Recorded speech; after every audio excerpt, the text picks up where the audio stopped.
কিয়ামতের ময়দানে ওই বিভীষিকাময় সময়ে মুসিবতের কালে মানুষগুলো পাগল হয়ে বিশ্বনবীকে খুঁজতে আরম্ভ করবে। সবাই মিলে বিশ্বনবীর কাছে যেয়ে বলবে, ইয়া রাহমাতাল লিল আলামিন, ইয়া খাতামান নবীন, রাহমাতাল লিল আলামিন। দেখেন আমাদের কি অবস্থা, কি কঠিন বিপদে আমরা আছি, দাঁড়াতে পারি না, সূর্যের আলোতে ঘেমে হয়রান। আজকে কেউ সুপারিশ করতে পারবে না। সব নবীরা অপারগতা স্বীকার করেছে, তারা বলেছে আপনি ছাড়া কেউ নাকি আল্লাহর সামনে দাঁড়াতে পারবেন না, আপনি একটু সুপারিশ করেন।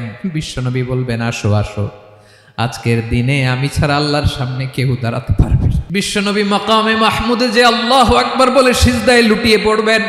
আল্লাহ রাব্বুল আলামিন বিশ্বনবীকে এমন কিছু চমৎকার শব্দ শিখাবেন, ওই শব্দগুলো দিয়ে আল্লাহর প্রশংসা করে বিশ্বনবী কাঁদতে আরম্ভ করবেন। বিশ্বনবী এমন ভাবে অজর দ্বারায় সিজদায় লুটিয়ে পড়ে কাঁদবেন, রব্বুল আলামিনের রহমতের দরিয়ায় জোশ লেগে যাবে।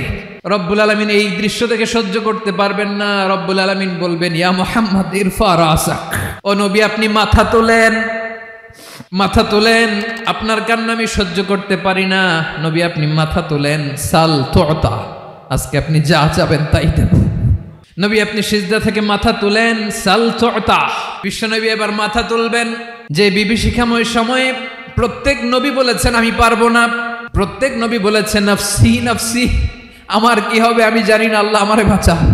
প্রতিটি নবী বলবেন নফসি নফসি, আল্লাহ তুমি আমারে বাঁচাও, আমারে বাঁচাও। বিশ্বনবী মাথা তুলবেন, তুলে বলবেন রব্বি হাবলি উম্মতি, আল্লাহ তুমি আমার গুনাহগার উম্মতকে বাঁচাও।